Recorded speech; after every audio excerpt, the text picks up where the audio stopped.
September 12, 1944. Verneuil, eastern France.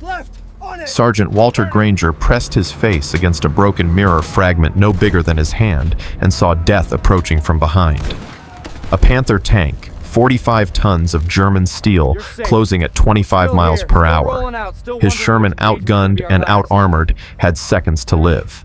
But Granger had something the enemy didn't, a stupid piece of glass that would rewrite the rules of tank warfare. In the next 15 minutes, his crew would destroy 6 Panzers without losing a single man.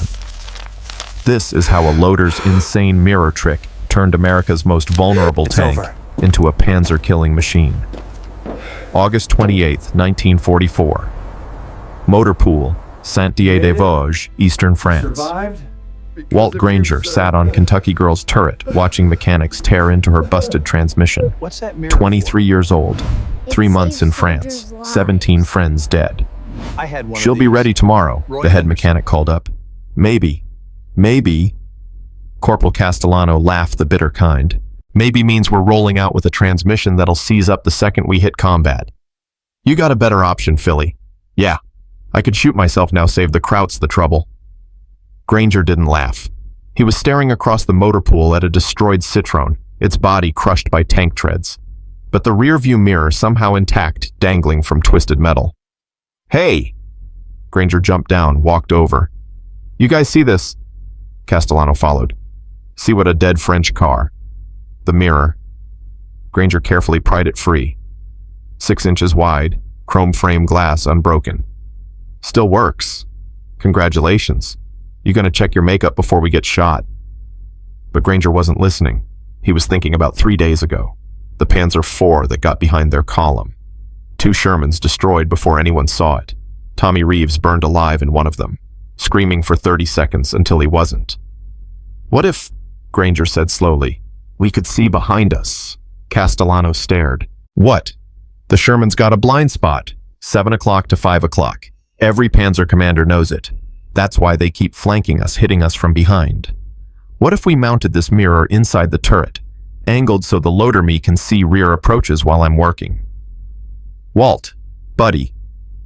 Castellano lit a cigarette. That's the dumbest shit I've heard all week. Is it? Granger turned the mirror over in his hands.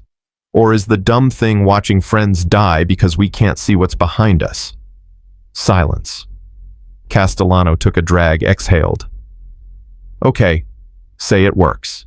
Say you can actually see something in that tiny thing. You really think a 6-inch mirror is going to stop a Panther?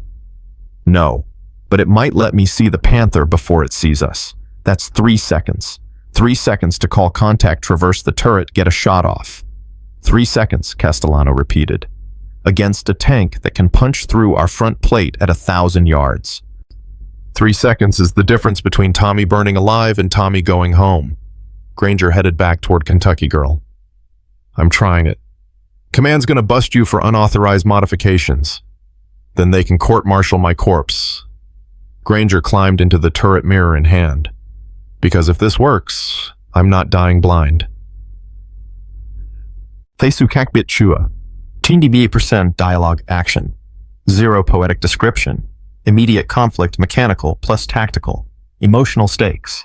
Tommy's death. Forward momentum, every sentence. Final verdict, 6% mừng. Nội dung lịch sử 9/10. Xuất sắc kể chuyện YouTube 5/10. Cần cải thiện đáng kể để đạt 8/5/10 cho YouTube. 1. Cat 40% mô tả cảnh. 2. Tăng dialogue lên 40%. 3. Thêm 3 mini climaxes. 4. Compress thinking, waiting scenes. 5. Mỗi 300 words phải có action beat hoặc emotional payoff. Bạn có muốn tôi viết lại toàn bộ part 1 theo chuẩn? YouTube Optimization không RSAYTS. Bạn là một biên kịch lịch sử chuyên nghiệp và người dẫn chuyện phim tài liệu trên YouTube. Viết lại cho tôi. Phần 1/2000, 3000 từ. Viết lại để đạt 10 điểm và bổ sung tiết tấu câu chuyện nhanh, sửa lời AI, không mô tả cảnh, tập trung vào hành động, cảm xúc và tâm lý nhân vật viết để phù hợp với thuật toán YouTube. Dễ đề xuất cho kịch bản YouTube lịch sử kể chuyện dài 1 năm tiếng. Part I, The Broken Reflection. 2. 845 words. August 28, 1944. Motor pool outside Saint-Dié-des-Vosges, eastern France. 130 hours. Walt Granger pressed his back against Kentucky Girl's turret and lit his last lucky strike. His hands shook, not from fear, not anymore, from loading 347 shells in the past 11 days. His right shoulder had a permanent bruise the size of a dinner plate, where the breech recoiled against him. 23 years old. A loader in the 3rd Armored Division. Expected lifespan in combat, 6 weeks. He'd already survived 7. Granger, get your ass down here. Corporal Jimmy Castellano stood below, covered in transmission fluid, holding a wrench like a murder weapon. What's the verdict? Granger called down. Verdict. The verdict is we're fucked. Final drive's shot. Transmission's leaking like my Uncle Sal after 12 beers. And command wants Kentucky Girl rolling in 18 hours. 18 hours. We got intelligence reports Panzers moving up from Nancy. Yeah, well, maybe you should tell that to this piece of shit, Sherman. Castellano slammed the wrench against the hull. The clang echoed across the motor pool. Meanwhile, Tommy Reeves is in a body bag because his tank couldn't see the Panzer that killed him from behind. But hey, at least his transmission worked great. Granger climbed down. Didn't say anything. Couldn't. Tommy had been his friend since basic training. 3 days ago, Tommy's Sherman, they'd called her Dallas Rose, took an 88mm round through the rear engine deck. The Panzer IV had approached from 7 o'clock, perfect blind spot, and fired from 300 yards. Dallas Rose's crew never saw it coming. The engine caught fire first, then the ammunition. Tommy screamed for 27 seconds. Granger counted every one. Sorry, Castellano said quietly. That was true. Granger dropped his cigarette, crushed it under his boot. Every word was true. They stood there in the August heat, surrounded by wounded machines. 17 Sherman tanks in various states of repair, half-tracks with blown axles, jeeps riddled with shrapnel holes, and everywhere mechanics screaming at seized bolts and broken parts. The smell was oil cordite and latrine trenches that had been dug too close to the motor pool. You know what kills me, Granger said. We know the blind spot exists. Every tanker knows. Every commander knows. Hell, every German tank commander knows that's why they keep exploiting it, but nobody fixes it. They just say maintain better formation or coordinate with infantry support. Like that helps when a Panther's already behind you lining up the shot. So what are you going to do? Write a letter to Ordnance. Dear Sirs, please redesign the Sherman's vision blocks. Love, Sergeant Walt Granger, currently getting shot at. Granger wasn't listening. His eyes had fixed on something across the motor pool. A destroyed French civilian car. Citroën may be hard to tell after artillery had crushed the body. The doors were blown off, windows shattered. But the rear-view mirror somehow still hung from twisted metal inside. Jimmy. What? That mirror. Castellano followed his gaze. You hit your head. We talking about French cars now. But Granger was already walking over boots, squelching through mud mixed with motor oil. The Citroën was a tomb. A child's shoe in the back seat. Photographs scattered across blood-stained upholstery. A family smiling somewhere before the war. A woman's purse, contents spilled. Lipstick. A compact. Keys that would never open a door again. He carefully pried the rearview mirror free. 6 inches wide. 4 inches tall. Chrome frame glass intact. Someone had adjusted this thousands of times. Checking their appearance. Watching for traffic. Living an ordinary life.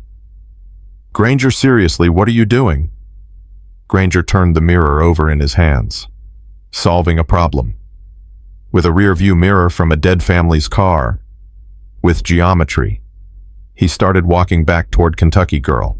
The Sherman's blind spot is approximately 120 degrees from 5 o'clock to 7 o'clock. The loader's station. My station has a hatch but no periscope. When we're buttoned up in combat, I'm loading shells blind to anything behind us. But if I mount this mirror at the right angle... Wait. Castellano grabbed his arm. You want to mount a car mirror inside a tank. Not just mount it, position it so I can see rear approaches while I'm working. 45-degree angle, maybe less catching light from the loader's hatch and the rear vision block.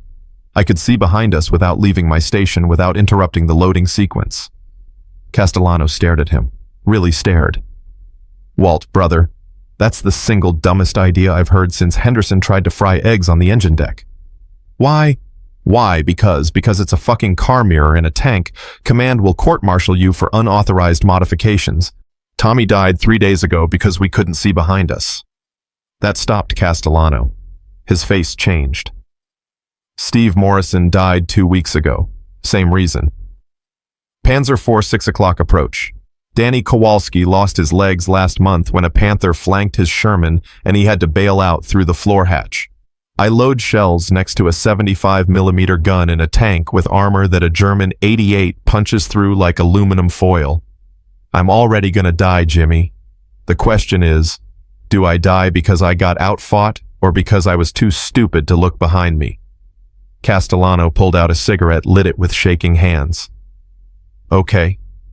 Say it works. Say you actually see something in that tiny piece of glass. You really think 3 extra seconds is going to stop a Panther? No. But 3 seconds lets me call contact. 3 seconds lets Morrison traverse the turret. 3 seconds lets you acquire target and fire first. The Germans beat us on armor, firepower, and speed. Our only advantages are numbers and coordination. But coordination requires information. And right now we're fighting with one eye closed. The cigarette hung from Castellano's lip. You're actually serious. Tommy burned for 27 seconds, Jimmy. I counted. Next time it could be us. So yeah, I'm serious. Command's gonna bust you. Then they can bust my corpse. Granger climbed into Kentucky Girl's turret, mirror in hand. The interior was cramped hot, stank of sweat and gunpowder residue. His loading station was on the right side, ready rack with 18 shells, floor rack, with another 45 and barely enough room to move. He'd spent 200 hours in this space since Normandy. Knew every rivet, every stain, every worn spot on the metal. He tried positioning the mirror different ways. Too steep and he saw only the turret ceiling. Too shallow, and the angle was useless. He needed to catch the light coming through the loader's hatch, bounce it so he could see behind the tank while standing at his normal position. After 15 minutes, he found it. Bent a piece of wire from the commo set, attached it to a turret stanchion, angled the mirror exactly 43 degrees. The reflected image was small, slightly distorted, but it worked. He could see approximately 120 degrees of rear arc without turning around. Holy shit, Castellano said, climbing in behind him. He looked through the mirror. You can actually see back there. Not perfect. Image is compressed, reversed, but it's better than blind. Morrison's got to see this. Lieutenant Daniel Morrison climbed into the turret 10 minutes later. He was 26, from Houston, had taught high school math before the war. Sharp, practical, didn't tolerate bullshit but respected initiative. Granger, he said slowly, examining the mirror installation. Tell me you didn't just desecrate a French civilian's car for this. I gave them a chance to help kill Nazis, sir. I think they'd approve. Morrison looked through the mirror, looked at the angle, looked at Granger. This violates approximately 7 regulations regarding tank modifications. Yes, sir. Ordnance will have a fit. Probably, sir. And you think this'll actually work in combat? Sir, the Panzer IV Max is out at 25 miles per hour. The Panther hits 30. We're lucky to get 24 on good road. We can't outrun them. We can't out-armor them. Their guns punch through our front plate while our 75 needs side or rear shots to penetrate. Our only advantage is seeing them before they're set. This mirror gives us that 3-second warning. 3 seconds to reorient, get our frontal armor toward them, maybe get first shot at their weaker side. Morrison was quiet for a long moment. Outside, a mechanic was screaming about a seized bolt. Somewhere distant, artillery rumbled. All right, Morrison said finally. We tested on tomorrow's patrol. If it works, it works. If it gets us killed, well, we were probably dying anyway in this coffin. Thank you, sir. Don't thank me yet. Thank me if we're alive tomorrow night. August 29th, 1944. 06:20 hours. Kentucky Girl rolled out as part of a 4-tank column. Reconnaissance patrol along the Nancy St. Dié Road. Intelligence said German forces were withdrawing east. But intelligence also said Normandy would be easy. Granger stood at his loading station, hands on the ready rack, eyes flicking between his work and the mirror. The reflected image was disorienting at first. Reversed space. His brain needed time to translate the information correctly. But gradually, like learning to drive using only mirrors, his perception adjusted. They were buttoned up, hatches closed. Summer heat turned the interior into an oven. 112 degrees. Sweat dripped off. Granger's nose pooled in his boots. The engine roared. Tracks clanked. Every bolt and rivet vibrated. "Movement 2 o'clock, 300 yards, Morrison called out from the commander's cupola. The column slowed. Granger checked his mirror. Nothing. Wrong angle for 2 o'clock. But as they rounded a gentle curve in the road, there. A dark shape. Movement among trees. 7 o'clock. Maybe 400 yards back. "Contact rear left," Granger shouted. "Vehicle in tree line, 7 o'clock. "You sure?" Morrison snapped. "Yes, sir. Saw it in the mirror. Driver hard. Left gunner. Traverse left elevation 0. Kentucky girl spun on her tracks. 30 tons pivoting in 5 seconds. Granger grabbed the turret traverse handle to steady himself, eyes still on the mirror. The shape was moving now, emerging from tree line. Target acquired. Castellano's eye was pressed to the gun sight. Panzer IV, range 400. Identified. Morrison confirmed through his periscope. Fire. The 75mm bucked. The breech slammed back. Granger's ears rang despite the headset. He watched through the mirror as the armor-piercing round covered 400 yards in less than a second and punched into the Panzer's side hull. The German tank shuddered. Smoke vomited from his hatches. Then the ammunition cooked off and the turret lifted 6 feet in the air on a pillar of orange flame. Silence. Just the engine idling. The radio crackling. "Kentucky girl, this is Able 6, the company commander's voice. "What the hell just happened? We didn't call contact." Morrison keyed the radio. "Able 6, Kentucky girl. Hostile destroyed. Single Panzer IV attempted flank attack from 7 o'clock. We acquired via new observation equipment." "New equipment? Field modification, sir. Appears effective." "Effective? You just killed a Panzer that my lead tank didn't even see. What kind of modification are we talking about?" Morrison glanced at Granger, who was already loading the next shell with shaking hands. The smell of cordite filled the turret. Granger's shoulder throbbed where the breech had recoiled against it. But they were alive. Tommy's Sherman died because they couldn't see behind them. Kentucky girl lived because of 6 inches of French car mirror. "I'll explain at debrief, sir," Morrison said into the radio.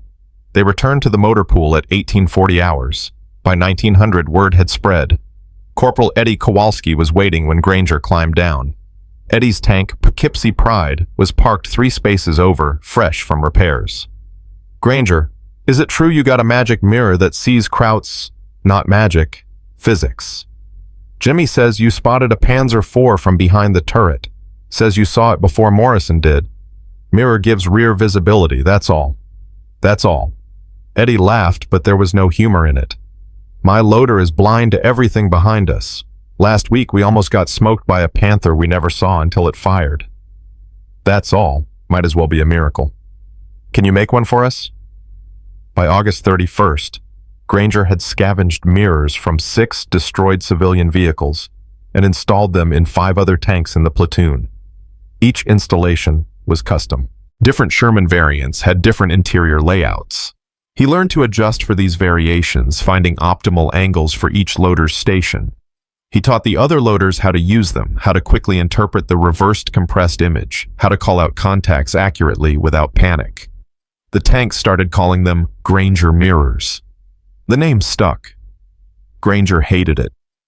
"It's not heroic," he told Castellano on September 3rd. "It's just solving a problem with available materials." Brother, in this war, just solving a problem is the difference between a name on a memorial and a name in a history book. Take the credit while you're alive to hear it. But credit meant attention, and attention meant questions. September 8th, 1944, near Rambervillers, 11:34 hours. 3 Sherman tanks equipped with Granger mirrors were rolling in column formation when Private Lucas Brenner, A loader in Texas Thunder caught something in his mirror. Sunlight glinting off metal. 800 yards back. 7 o'clock position. Contact rear, Brenner screamed into the radio. Possible armor 7 o'clock 800. The column halted. Commanders grabbed binoculars. There, in a sunken road partially concealed by brush, 3 German tanks. 2 Panzer IVs and a Panther, positioned perfectly for crossfire, waiting for the Americans to roll into the kill zone. The Americans reversed course, flanked around through a parallel farm road, approached the Germans from their exposed eastern side. All 3 Panzers destroyed in 4 minutes. 0 American losses. The incident report went up the chain. Battalion, regiment, division. September 10th, 1944, 15:20 hours. Lieutenant Colonel Warren Hastings, 3rd Armored Division Operations Officer, arrived in a jeep that looked like it had driven through hell, which it probably had. He was 42 West Point Regular Army, the kind of officer who'd seen his share of stupid ideas and wasn't impressed easily. He walked straight to Kentucky Girl.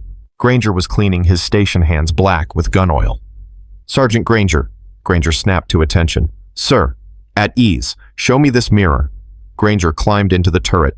Hastings followed, moving with the efficiency of someone who'd spent time in tanks. He examined the installation, looked through the mirror, tested the angle, said nothing for 30 seconds. "You're aware this violates regulations regarding unauthorized modifications?" "Yes, sir." "You're aware that tank crews die because they deviate from doctrine?" "Yes, sir." "Also aware they die because Panzers shoot them from behind?"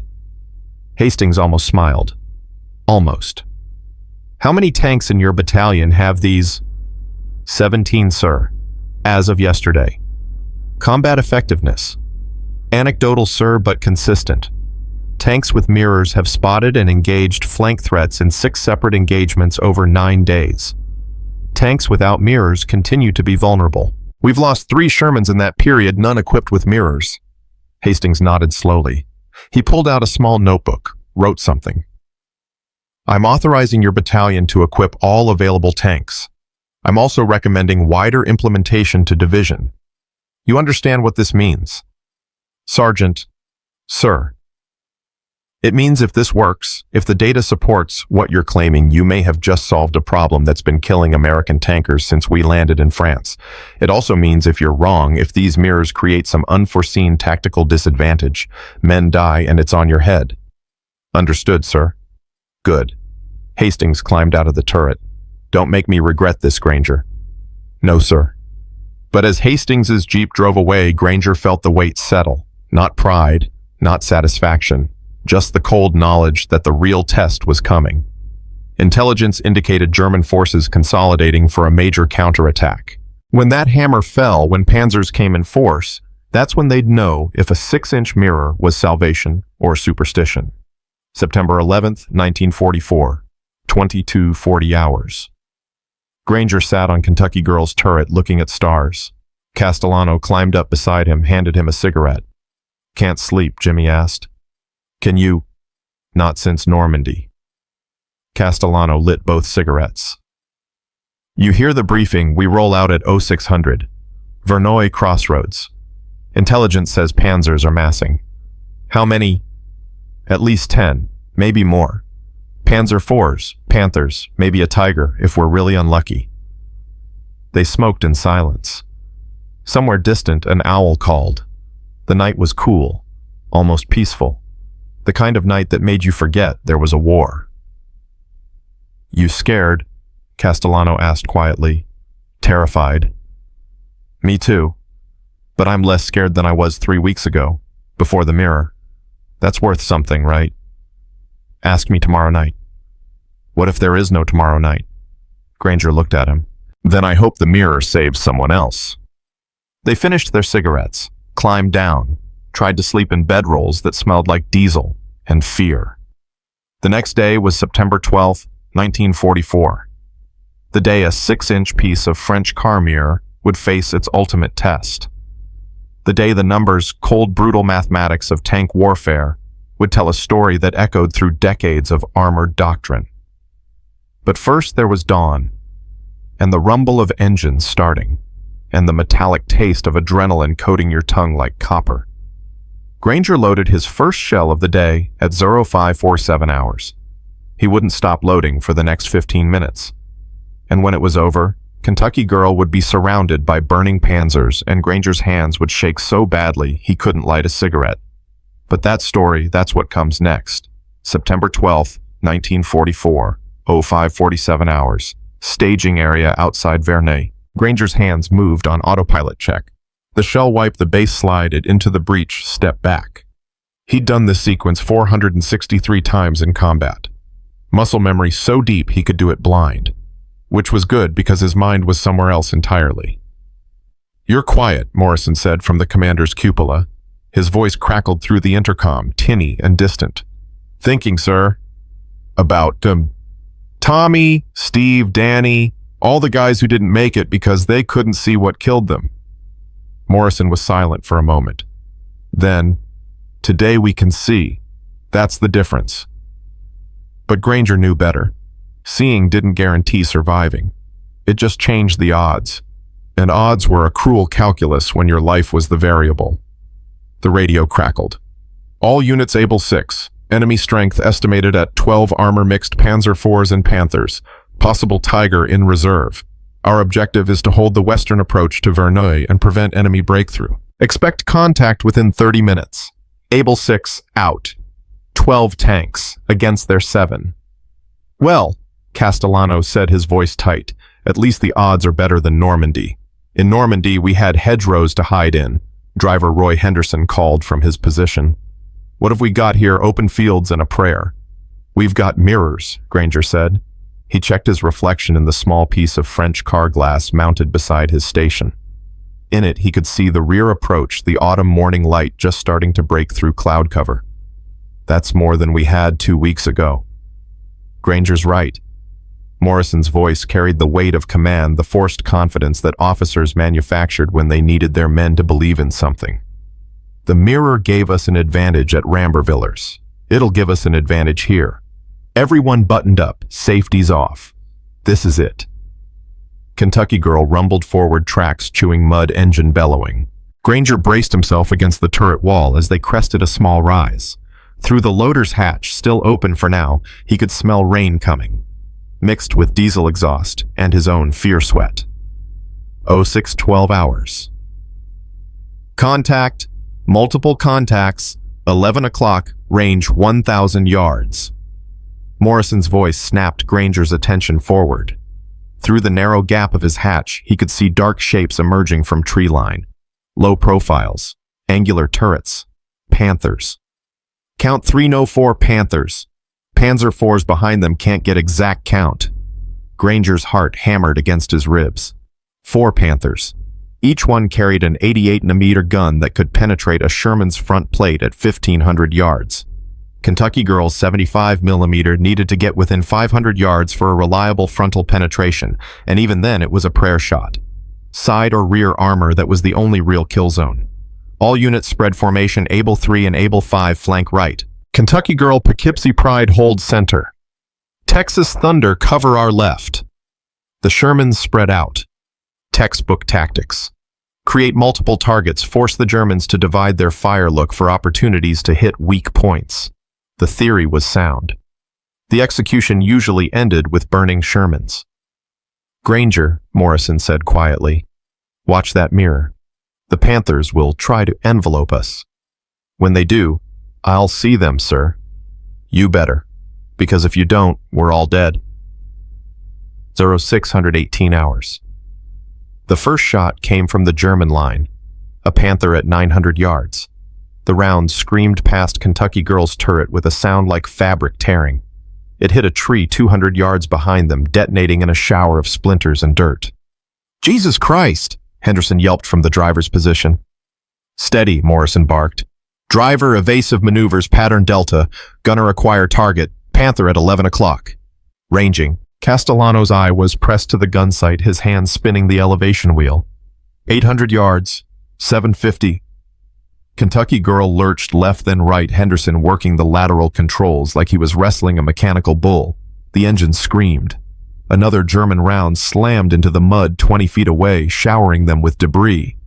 "Fire!" Morrison shouted. The 75mm bucked. Granger watched the tracer arc across the field and spark off the Panther's frontal armor. No penetration. The German tank didn't even slow down. Shit. No effect. Castellano was already adjusting. Reloading. Granger had the next shell in his hands before Castellano finished speaking. Slid it home. The breech clanged shut. Up. But Granger wasn't looking at the gun. He was looking at his mirror. Movement.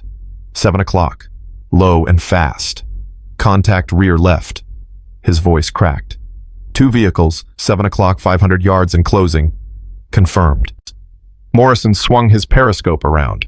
Panzer IVs. They're trying to flank us. Driver hard left gunner. Already on them. Castellano traversed the turret with brutal speed. The electric motor whined. The entire tank shuddered as they pivoted. Through his mirror, Granger watched the 2 Panzer IVs advancing in a staggered formation using a small depression in the terrain for cover. Classic flanking maneuver. Without the mirror, they would have gotten within 300 yards before anyone spotted them. By then, Kentucky Girl would have been dead. Range 400, fire. The gun roared. Through the mirror, Granger saw the lead Panzer IV take the hit on its right track. The tank slewed sideways, throwing a track crew already bailing out. Target load AP. Granger grabbed another armor-piercing shell. His hands were shaking now. Not from fear, from adrenaline so pure it felt like electricity in his veins. He slammed the shell home. Up. Firing. The second Panzer IV died trying to reverse behind cover. The shell punched through its turret ring. No explosion, just smoke vomiting from every hatch as the crew suffocated on burning propellant fumes. 2 down, Morrison was shouting into the radio. Kentucky Girl, 2 hostiles destroyed, but we've got more coming from... The impact threw Granger against the turret wall hard enough to crack ribs. The world became noise, a metallic scream that vibrated through every bone in his body. Smoke filled the interior, the smell of burning insulation. Someone was screaming. Was it him? We're hit! We're hit! Henderson's voice high with panic. Where? Morrison. Rear armor engine deck. Granger tasted blood. Bit his tongue when he hit the wall. Through the smoke, he could see the breech undamaged. The ready rack intact. The turret traverse still operational. They were hurt, but not dead. Can we move? Morrison demanded. Engines running rough, but yeah, we can move. Then move. Driver forward, get us hull down behind that ridge. Kentucky Girl lurched forward. The engine sounded like a dying animal, but it pulled them. Granger checked his mirror through the smoke. The German round had hit their rear engine plate at an angle penetrating, but not reaching the crew compartment. 6 inches higher, and the shell would have gone through the turret bustle, through him, through Castellano, through everything. 6 inches. The difference between alive and dead. 6:29 hours. They crested the ridge and dropped behind it, hull down, only the turret exposed. Granger's ribs screamed with every breath. He'd pissed himself at some point. Didn't remember when. Didn't care. Status, Morrison barked. Gun operational, Castellano reported. His voice was steady, but his hands shook on the controls. Optics intact, traverse functional. Loader. Ready, sir. Granger grabbed another shell. Got maybe 30 rounds left in the racks. Driver. Engine's smoking, but she's running. We can fight. Can't run, but we can fight. Morrison keyed the radio. Able 6 Kentucky Girl. We've taken a hit, but we're still in action. Engaged and destroyed 2 Panzer IVs. Multiple hostiles still active. Copy Kentucky Girl. Texas Thunder is down. Poughkeepsie Pride took a hit, but they're still fighting. We're at 4 operational tanks against 6 confirmed German armor. 4 against 6. Except one of those 4 was smoking and couldn't maneuver. The Germans knew it too. They'd smell blood and come for the wounded. Sir, Granger said quietly, they're going to try to finish us. I know. Morrison's voice was flat. Which is why we're going to use that mirror of yours one more time. They think we're crippled. They think we're easy meat. Let them come. And when they try to flank us, I'll see them. You better, Sergeant, because this time we don't get a second chance. 06:34 hours. The Germans came from 3 directions. 2 Panthers from the front using superior armor to bull forward. 1 Panzer IV from the right trying to exploit Kentucky Girl's immobility. And Granger watched his mirror 1 more Panzer IV circling wide to the rear, assuming the crippled Sherman couldn't rotate its turret fast enough to engage.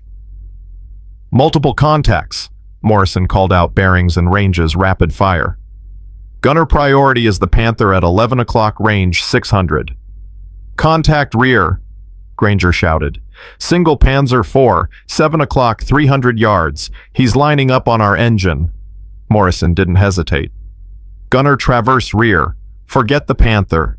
But sir, do it. Castellano spun the turret. The electric motor whined in protest. 180 degrees of traverse. 10 seconds that felt like 10 hours. Through his mirror, Granger watched the Panzer IV's gun barrel tracking them. The German crew thought they had an easy kill. Immobile Sherman rear shot probably couldn't even see them. They were wrong. On target, Castellano screamed. Fire! The 75mm roared. At 300 yards, the armor-piercing shell covered the distance in less than a second. It hit the Panzer IV's turret face, a weak point thinner armor, to reduce weight, and penetrated. The German tank's ammunition exploded with such violence that the turret lifted completely off the hull and landed 15 feet away. Kill! Morrison pounded the turret wall. 1 more down traverse forward we've got. The second impact was worse than the first. The Panther's 88mm round hit Kentucky Girl's frontal glacis at a steep angle, penetrated and exited through the hull floor. Henderson died instantly, vaporized by the shell's passage. The driver's compartment filled with smoke and flame. Henderson. Morrison's voice cracked. No response. Just the roar of fire and the screaming of metal. We've lost the driver. Castellano was coughing, smoke filling the turret. Sir, we have to bail. No. Granger grabbed him. If we bail, we're dead. The Panthers will machine gun us before we get 10 feet. We're already dead. The hull's on fire. The turret's not. We can still fight. Morrison made the decision. Granger's right. We stay. Gonna acquire that Panther, the one that killed Henderson. I want that son of a bitch dead. But Castellano was staring at the smoke pouring up from the hull. Sir, the fire's gonna cook off the ammunition in the floor racks. Then we kill that Panther before it does. Acquire the fucking target. Granger didn't wait for orders. He grabbed another shell, loaded it, secured the breech. His hands were blistered from touching hot metal. His lungs burned. The temperature in the turret had climbed past 130 degrees, but the gun was loaded and the breech was closed and they could still fight. Target acquired. Castellano had tears streaming down his face from the smoke. Range 500. Fire. The shell hit the Panther's gun mantlet, another weak point, and penetrated into the crew compartment. The German tank stopped moving. Smoke poured from its hatches, but it didn't explode. The crew was probably dead or dying, but the tank itself remained intact. 0641 hours. Kentucky Girl sat there burning. Granger loaded shells. Castellano fired. Morrison called targets. They destroyed 1 more Panzer IV at 400 yards, then another at 300. The smoke from their own hull was so thick that Granger worked blind hands finding shells by touch lungs, screaming for air that wasn't there. Able 6, Kentucky Girl. Morrison's voice on the radio was barely a whisper. We're out. 6 confirmed kills, but we're done. Hull fire too severe. We're bailing out. Copy, Kentucky Girl. Get your crew clear. The Panthers are breaking contact. I repeat, hostiles are withdrawing. You did it. You held them. Morrison grabbed Granger's shoulder. Out! Now! Through the turret hatch. Go! Granger went, hands on the hatch rim, pulling himself up the metal so hot it seared his palms. Castellano behind him. Morrison last. They dropped off Kentucky Girl's turret and ran stumbling, falling, crawling away from the tank that had been their home for 3 months. 50 yards away, Granger collapsed in the mud and watched Kentucky Girl burn. Black smoke rising like a funeral pyre. The ammunition cooked off at 0644 hours, the remaining shells detonating in a chain reaction that blew the turret off the hull. Morrison sat beside him, face black with soot, hands shaking. Henderson's still in there. I know, sir. We left him. He was already gone, sir. The round that killed him there was nothing left. Castellano was vomiting in the grass, heaving up bile in fear. Granger put a hand on his back, said nothing. What was there to say? 7-10 hours. The battlefield was silent except for burning tanks. Granger counted the hulls. 6 German tanks destroyed 3 Panzer IVs, 2 Panthers, 1 command variant he couldn't identify from this distance. American losses, 3 Shermans, destroyed 2 damaged. Kentucky Girl among the dead. But they'd held. 7 Shermans against 12 German tanks, and the Germans withdrew.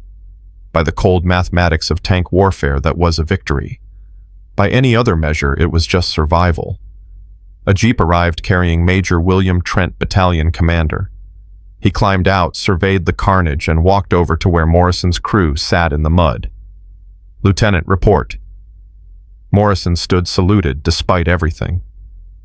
"Sir, Kentucky Girl engaged multiple hostiles, 6 confirmed kills. We held the western approach until enemy withdrew.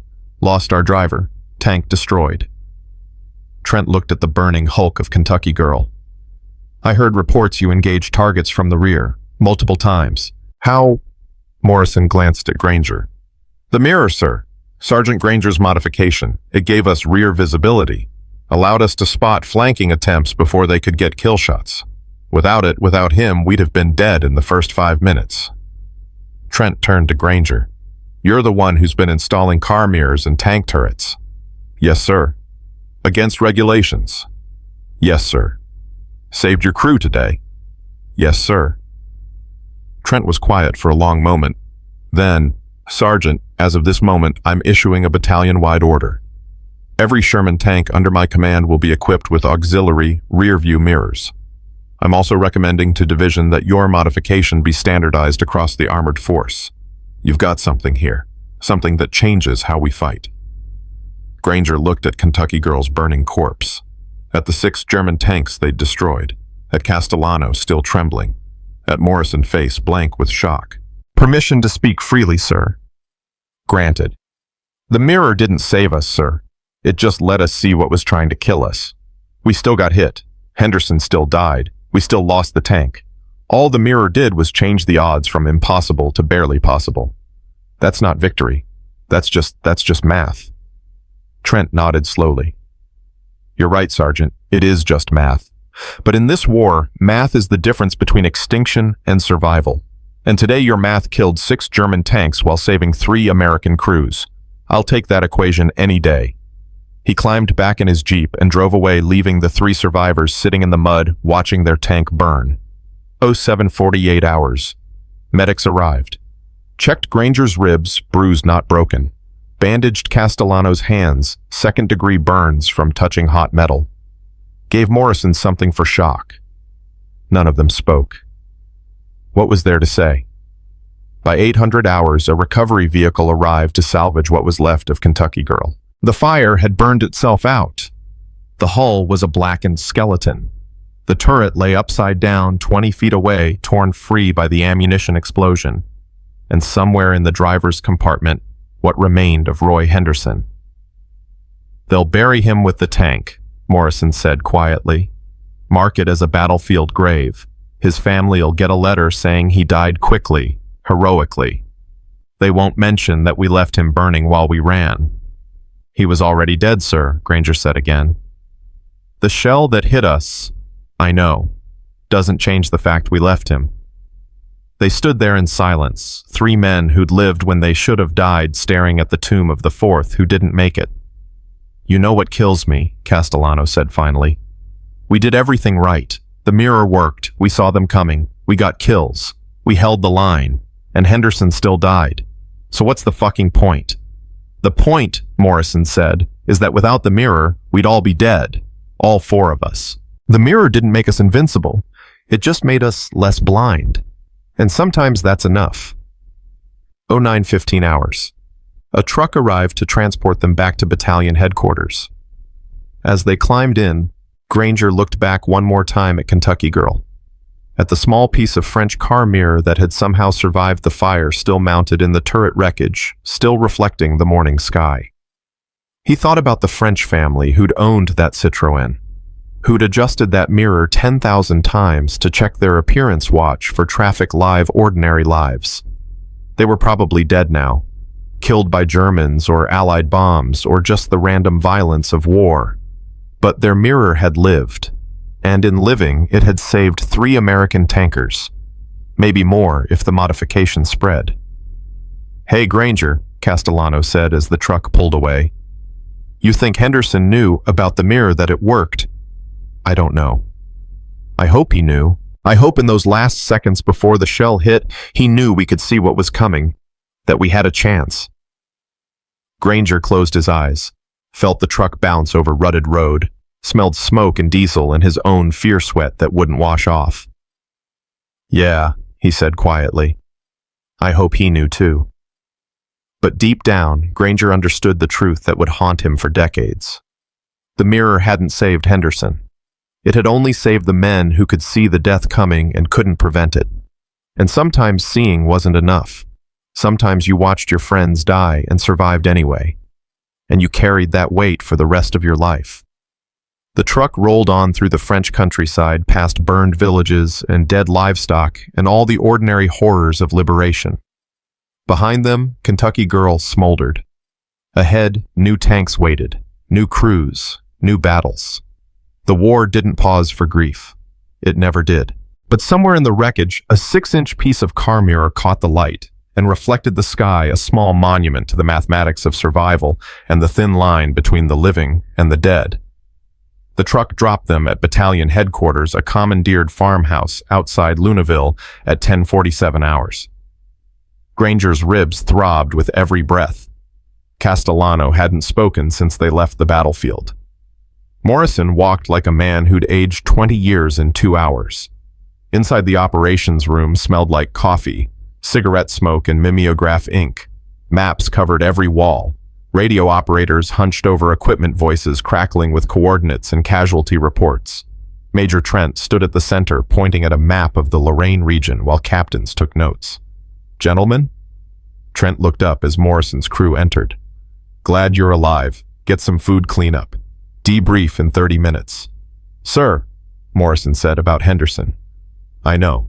Casualty affairs will handle the paperwork. His parents will receive the letter within 2 weeks. You'll have time to add a personal note if you want." Morrison's face went blank. That peculiar emptiness that came when grief was too big to process, so your brain just shut down instead. "Thank you, sir." They stumbled to the mess tent. Powdered eggs and toast that tasted like cardboard. Granger forced it down anyway. His body needed fuel even if his mind couldn't care. Across the table, Castellano stared at his plate without eating. "Jimmy," Granger said quietly, "you need to eat." "Why?" "Because we're still alive. Henderson's not." "No, he's not. But we are. And starving yourself won't change that." Castellano picked up his fork, put it down, picked it up again, finally took a bite, chewed, mechanically swallowed, without tasting. "You know what I keep thinking," Castellano said. "What if the mirror hadn't worked? What if you never found that? Citroën never had the idea. Would we all be dead? Or would Henderson still be alive because we'd have fought differently, positioned differently?" "Don't." Morrison's voice cut through. "Don't do that to yourself. The mirror worked. We saw them coming. We killed 6 German tanks. That's the reality. Everything else is just ghosts." But Granger understood what Castellano meant. Survivor's guilt wasn't logical. It was the voice in your head asking why you deserved to live when better men died. It was the calculation that never balanced 3 lives, saved 1 life lost, and somehow the equation still felt wrong. 15 hours. Debrief. They sat in hard wooden chairs while Trent and his intelligence officer, Captain Robert Finch, asked questions.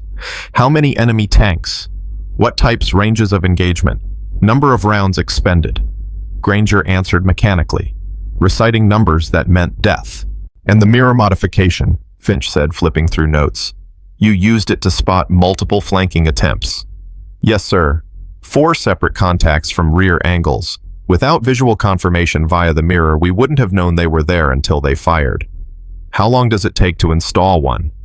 Depends on the tank variant and available materials.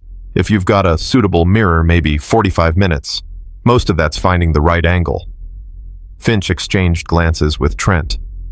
Major, with your permission, I'd like to send Sergeant Granger to the tank depot at Nancy. They've got 63 Shermans staged for frontline deployment.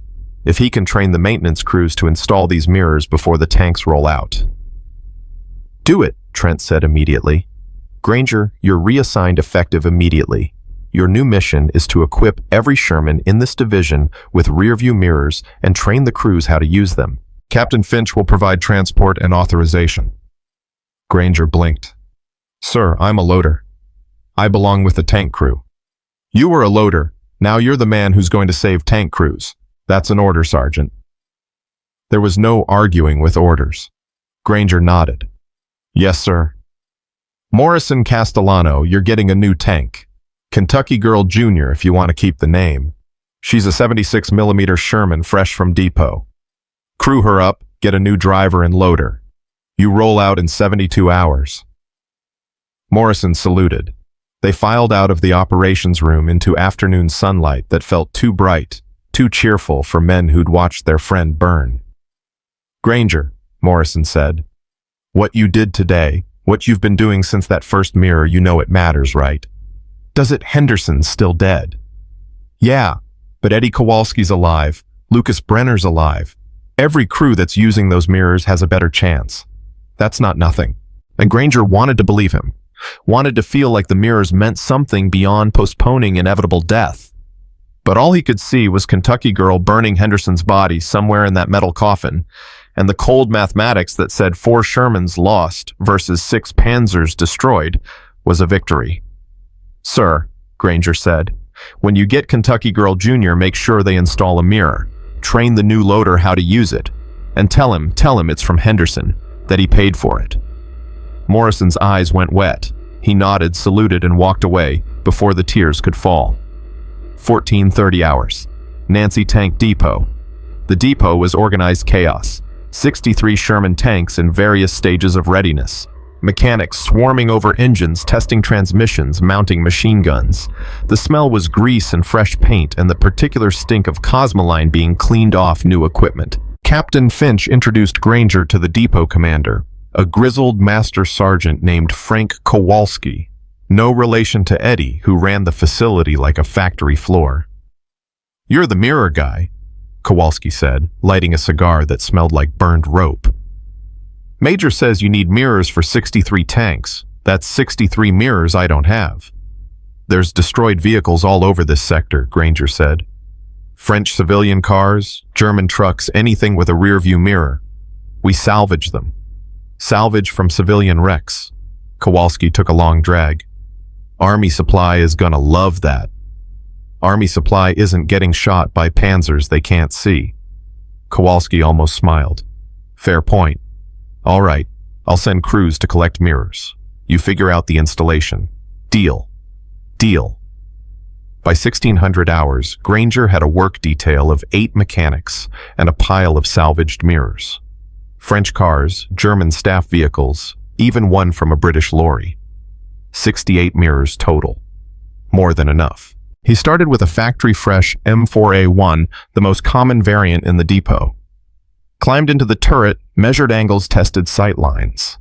The loader's position was slightly different than Kentucky Girl's. The ready rack was positioned 6 inches forward, so he adjusted the mirror placement accordingly. You mount it here, he told the watching mechanics, pointing to a turret stanchion. 43 to 45 degree angle depending on the loader's height. Wireframe secured with hose clamps or welding if you've got time. The key is catching light from the loader's hatch and the rear vision block bouncing it into the loader's peripheral vision while he's working. And this actually works in combat, one mechanic asked skeptically. Granger looked at him. I used it to kill 6 German tanks this morning. My driver still died, but 3 of us lived. You tell me if it works. The mechanic shut up and started installing. By 1900 hours, they'd completed 8 tanks. By midnight 23. Granger worked through exhaustion, running on coffee and adrenaline, and something darker, the need to make Henderson's death count for something. Every mirror installed was another crew with a chance, another loader who might see the Panzer coming and call out in time. September 13th, 1944. 0340 hours. Granger collapsed on a cot in the depot office and dreamed about fire, about loading shells while smoke filled his lungs, about watching Henderson's driver hatch waiting for him to climb out, knowing he never would. He woke at 0600 drenched in sweat hands, already moving through the loading sequence before his brain caught up to reality. The depot was already alive with activity. Mechanics working by floodlight welding sparks, showering like fireworks. Kowalski appeared with coffee that tasted like diesel fuel. "You look like hell, Sergeant." "Feel worse." Granger took the coffee anyway. "How many done?" 37. "We'll have all 63 finished by 1400 hours. Then comes the hard part, training the crews." "What's hard about it?" "Look in the mirror. Call out contacts." "The hard part," Kowalski said, "is getting tankers to trust a piece of French car glass to save their lives. That's a sales job, son. And you're the salesman." 0900 hours. Crews started arriving. 63 tank crews, 315 men, gathered in the depot's assembly area. Granger stood on the back of a truck bed, looking at faces that ranged from 18 to 30 veterans, mixed with replacements, fresh from stateside training. "Gentlemen," he began, voice carrying across the crowd, "my name is Sergeant Walter Granger. Yesterday morning, my tank took a hit from a Panther at 500 yards. My driver was killed instantly. The hull caught fire. We should have all died." The crowd was silent, listening. "We didn't die because 3 weeks ago I installed a rear-view mirror in our turret.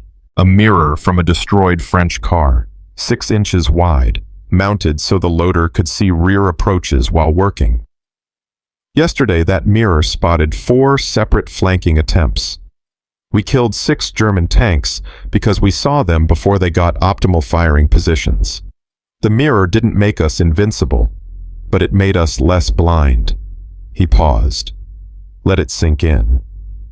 "Every tank in this depot now has one of these mirrors installed. Your job is to learn how to use them, because I promise you, the Germans know about our blind spots. They're trained to exploit them. And when they come from behind, when they line up that perfect rear shot, the question isn't whether you'll die. It's whether you'll see death coming or die surprised. The mirror gives you 3 seconds. 3 seconds to call contact, traverse the turret, get your frontal armor toward them.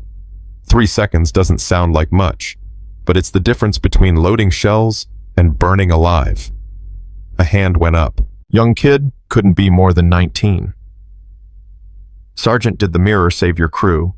Granger thought about Henderson, about the shell that killed him, about the fire. "No," he said honestly. "It didn't save us. We still got hit. My driver still died, but it let us see what was coming. And because we saw, we killed the tanks that were trying to kill us. 3 of us walked away. Without the mirror, none of us would have." Another hand. "How do we know it'll work for us?" "You don't. You don't know if your armor will stop a shell. You don't know if your engine will start when you need it. You don't know if the guy next to you will break under fire. All you know is what improves your odds. This mirror improves your odds. Not much, not a miracle, just math. And in this war, math is all we've got." The training took 6 hours. Granger rotated through crews, showing each loader how to position themselves, how to interpret the reversed compressed image, how to estimate ranges from the reflection. Some got it immediately, others struggled.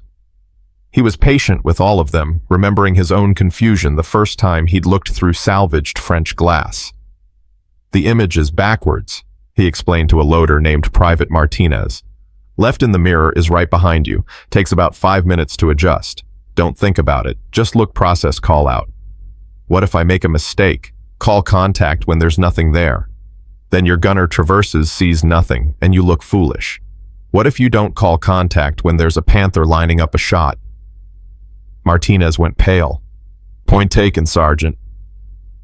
By 15:30 hours, all 63 crews had completed basic training. They'd walk away knowing how to use the mirrors. Whether they'd trust them in combat, that was a different question. September 14th, 1944. 08:15 hours. The first convoy of mirror-equipped Shermans rolled out of Nancy Depot toward the front. Granger watched them go, standing beside Kowalski counting hulls. 20 tanks in this convoy. 20 crews with a chance. "Think it'll spread?" Kowalski asked. "If it works, it'll spread. If crews survive because of the mirrors, word will get around. Tankers talk. And if they don't survive, then we tried something and it didn't work. War is full of ideas that didn't work." But Kowalski was looking at him with something like respect. "You really believe that this might not work?" Granger thought about the mathematics. About 6 Panzers destroyed versus 4 Shermans lost. About Henderson dying while 3 men lived. "I believe the mirror improves odds. I believe seeing is better than blind. Beyond that," he shrugged. "We're still in Shermans fighting Panthers. The math isn't ever going to be in our favor, but maybe we can make it less unfavorable. That's all I'm trying to do. That's all any of us are trying to do, son. Make the odds a little less shitty." 16:30 hours, battalion headquarters. Major Trent called Granger into his office. On the desk lay a stack of after-action reports all marked with red pencil. "Sit down, Sergeant." Granger sat. "I've been reading engagement reports from units equipped with your mirrors. As of this morning, we've got 47 Shermans in active service using the modification. In the past 48 hours, those tanks have been involved in 11 separate engagements. Combined enemy armor destroyed 19 tanks. American losses, 3 tanks destroyed, 7 damaged. Compare that to our standard loss ratios." He shuffled papers. "We usually lose 1 Sherman for every 0.6 German tanks destroyed. Your mirror-equipped tanks are destroying 3.1 enemy tanks for every loss." Granger did the math in his head. "That was 5 times more effective than standard Sherman performance." "Sir, that can't be just the mirrors. That's tactics training luck, and yes, the mirrors. But the common factor in every engagement is enhanced rear visibility. Crews are spotting flanking attempts earlier, reorienting faster, getting first shots more frequently. The data is preliminary, but it's compelling." Trent pulled out another document. "This is a memo I'm sending to 3rd Army headquarters. I'm recommending your mirror modification be standardized across all armored divisions. I'm also recommending you for promotion to technical sergeant and reassignment to Army Ordnance as a field consultant." "Sir, I don't care what you want, Sergeant. I care about winning. And right now you and your French car mirror are helping us win. That's bigger than your personal preferences." Granger stared at the memo, saw his name typed in official Army language, felt the weight of what it meant, his improvisation, his desperate field modification, becoming doctrine, becoming the thing that might save thousands of tankers who'd never know his name. "Henderson should have been here," Granger said quietly. "He died so we could figure out the mirror worked. Then honor his death by making sure other drivers don't die the same way. That's how you pay that debt." Trent handed him the memo. At the bottom, in neat handwriting, "In recognition of Sergeant Walter Granger's initiative in developing enhanced rear observation techniques, which have significantly improved crew survival rates and combat effectiveness in the M4 Sherman medium tank. Recommended for Army commendation and technical promotion." Granger folded the paper, put it in his pocket. It felt heavier than it should. "Permission to return to my unit, sir." "Denied. You're more valuable here spreading this modification. Morrison's crew is doing fine with Kentucky Girl Jr. Your new mission is saving tankers. Accept it." Outside, the sun was setting over the French countryside. Somewhere out there, 47 Shermans equipped with salvaged mirrors were rolling toward contact with German armor. 47 crews who had a slightly better chance of seeing death before it arrived. Granger walked to the motor pool, found an empty Sherman tank and climbed inside. Sat in the loader's position. Looked at the space where a mirror would be mounted. Remembered Henderson's last moments, the impact, the fire, the smoke. Remembered Tommy and Steve and Danny and all the others who'd died because they couldn't see what killed them. "I'm sorry," he whispered to the empty tank. "I'm sorry it wasn't enough." But the tank didn't answer. Tanks never did. They were just machines, metal and mechanics, doing what humans commanded. The mirror didn't change that. It just changed what the humans could see. And seeing, really seeing, was both a gift and a curse. Because now Granger would spend the rest of his life watching tank crews roll toward battle, knowing some would live because of his mirrors and some would die despite them, and he'd never know which was which until the casualty reports came back. He climbed out of the Sherman as darkness fell, walking back toward the depot office where more work waited. More mirrors to install, more crews to train, more mathematics of survival to calculate. Behind him in the gathering dark, the empty Sherman sat silent, waiting for its crew, waiting for its mirror, waiting for the moment when geometry and luck and German steel would determine whether anyone inside lived to see tomorrow. The war didn't pause for grief. It never did. But in the space between battles and the quiet moments when men worked by floodlight to give other men a chance, there was something that felt almost like hope, not redemption, not victory. Just the stubborn, grinding determination to make the odds a little less shitty for the next crew rolling out. And sometimes in war, that was the only honor available. September 18th, 1944. 3rd Army Headquarters, Chateau de Mercy, outside Metz. Granger stood in a room full of colonels and generals feeling like an imposter. His sergeant's stripes looked out of place among the oak leaves and stars. But Major General John Wood, commander of the 4th Armored Division, had personally requested his presence, so here he was sweating through his dress uniform while staff officers argued over maps. The problem, Wood was saying, pointing at the Lorraine region, is that we're still losing tanks at an unacceptable rate. Yes, Sergeant Granger's mirror modification has improved our kill ratios, but improved isn't enough. We need overwhelming. A colonel from Ordnance cleared his throat. Sir, with respect, the Sherman wasn't designed to go toe-to-toe with Panthers and Tigers. We're doing everything we can with what we have. Then get us better tanks. Wood's voice could have cut steel. Or accept that we're going to keep feeding young men into a meat grinder because someone in Washington decided the M4 was good enough. Silence. The kind that happened when a general said what everyone thought, but nobody dared speak. Wood turned to Granger. "Sergeant, you've been installing mirrors for 6 days now. How many tanks equipped?" 147, sir, across 3 divisions. "And the feedback from crews?" Granger pulled out a small notebook he'd been keeping. "Mixed, sir. Veteran crews adapt quickly. They understand the value of enhanced visibility.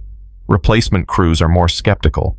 They think it's superstition, until they see it work. Tell them what happened to Able Company 2nd Battalion." Granger flipped pages. September 16th. Able Company engaged German armor near Chateau Salins. 8 Shermans, all mirror-equipped, versus 12 mixed German tanks. Engagement lasted 19 minutes. German losses, 9 tanks destroyed. American losses, 2 damaged, 0 destroyed. Company commander credited the mirrors with spotting 3 separate flanking attempts that would have resulted in catastrophic losses. Wood slammed his hand on the table. 9-0. That's not luck. That's a tactical advantage. Why isn't every tank in Europe equipped? Supply chains, sir, the ordnance colonel said. We can't manufacture specialized mirrors fast enough. Then keep salvaging them from wrecks. Granger's been doing it with French car parts.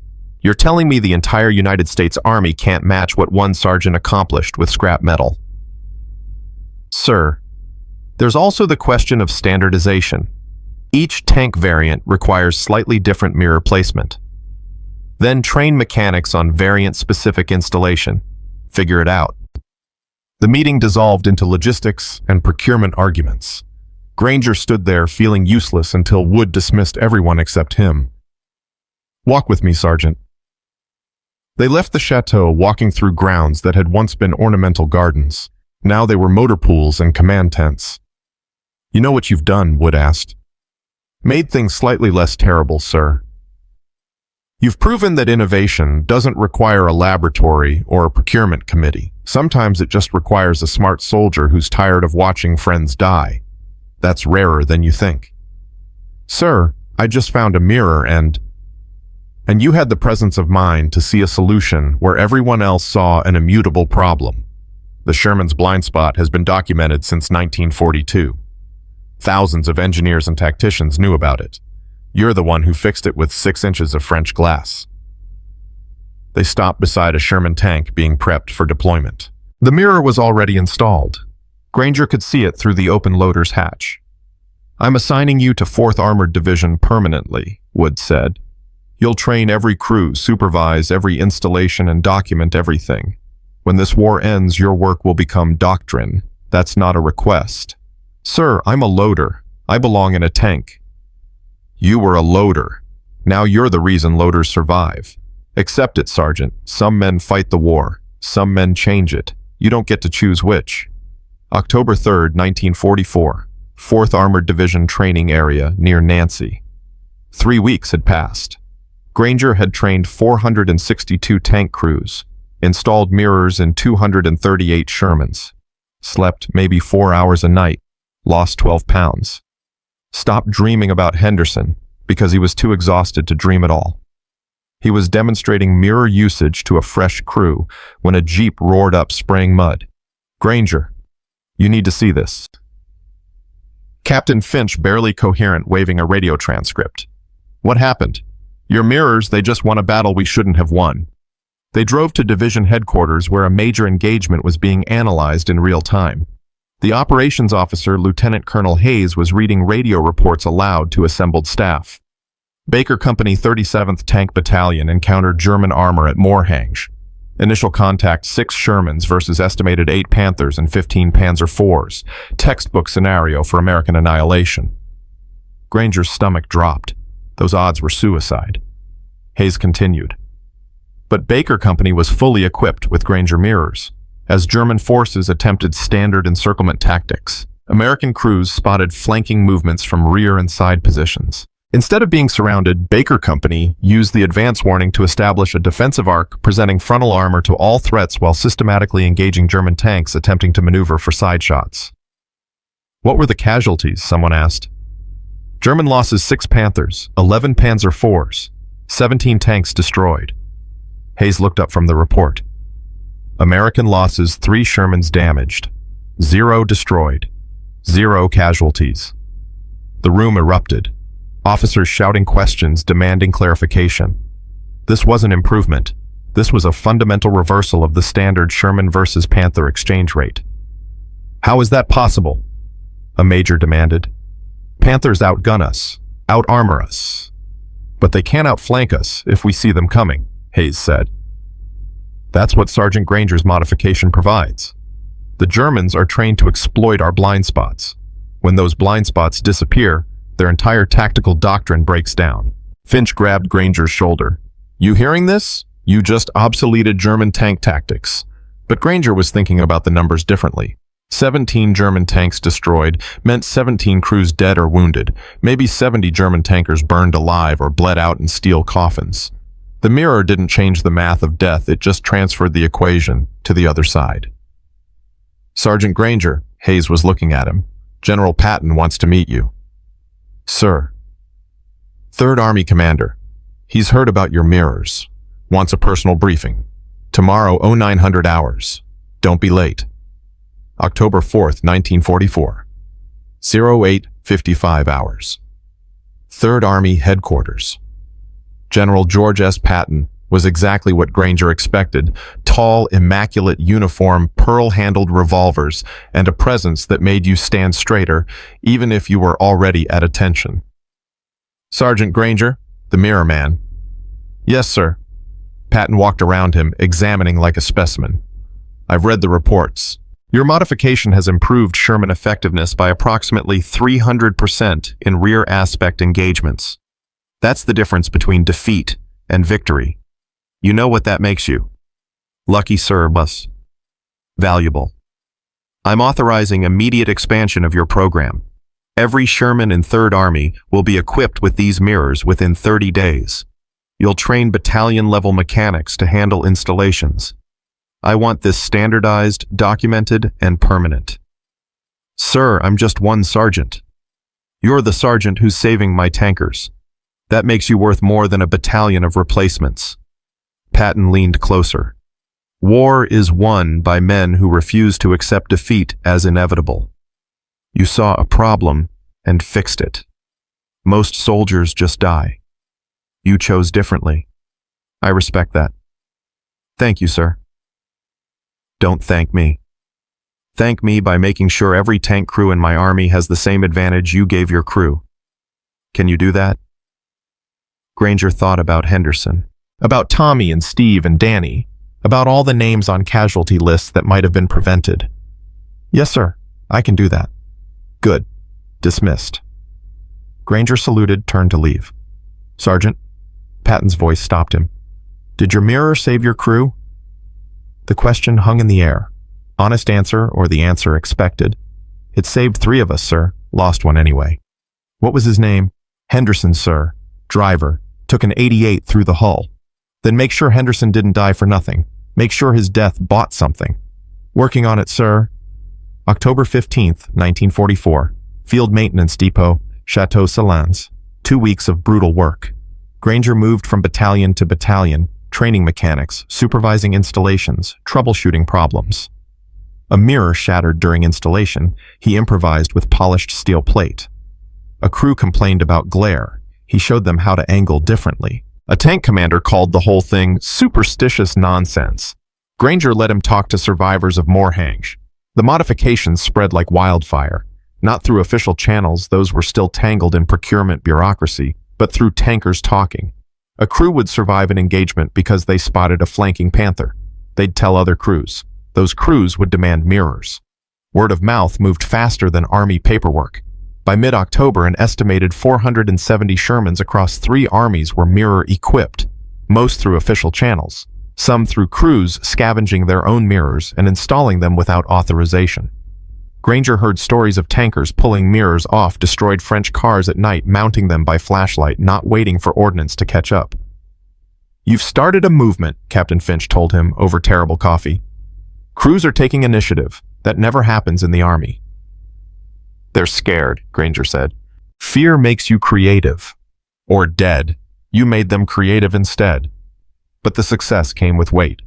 Every engagement report that mentioned mirrors, every after-action review. Crediting enhanced visibility with survival added to Granger's burden. Because for every crew saved, there were crews equipped with mirrors who still died. Panthers that punched through frontal armor. Tigers that shrugged off 75mm shells and fired back. Mines and artillery and friendly fire, and all the random violence that killed regardless of whether you could see it coming. October 28, 1944. Forward Aid Station outside Metz. Granger was supervising installations when medics brought in a wounded tanker. Loader from Arizona Rose, caught by shrapnel when a Panther's round penetrated their turret. The kid was maybe 20, bleeding from a dozen places, screaming for his mother. Did you have a mirror? Granger asked the tank commander while medics worked. The TC, a captain named Douglas, nodded grimly. Yeah, we saw the Panther coming. Got our frontal armor toward him. Didn't matter. He was too close, too good. Put 3 rounds into us before we could traverse. Mirror gave us warning, but not enough time. I'm sorry. Don't be. Without the mirror, we'd all be dead. As it is, we lost the loader and gunner. Driver and I bailed out. Douglas looked at the screaming kid on the stretcher. That's Martinez. Good kid. Did everything right. Called out the contact, loaded 2 shells before we got hit. The mirror worked. We still lost. The medics carried Martinez away, still screaming. Granger watched him go and felt the familiar weight settle the knowledge that his modification was successful and insufficient, helpful and inadequate saving. Some while others died anyway. Captain, I need you to tell me the truth, Granger said. Is the mirror worth it? Does it actually change anything? Douglas lit a cigarette with shaking hands. Before mirrors, we were dying blind. Now we're dying with our eyes open. Is that better? I don't know. But I'd rather see what kills me than never know what hit us. So yeah, it's worth it. November 8th, 1944. Nancy Depot. The official memo arrived via courier. Granger read it twice, trying to believe what it said. Subject standardization of auxiliary rear-view mirror systems for M4 medium tanks. Effective immediately, all M4 Sherman variants will be equipped with loader station rear-view mirrors per specifications developed by TSG Walter Granger, 3rd Armored Division. Installation procedures attached.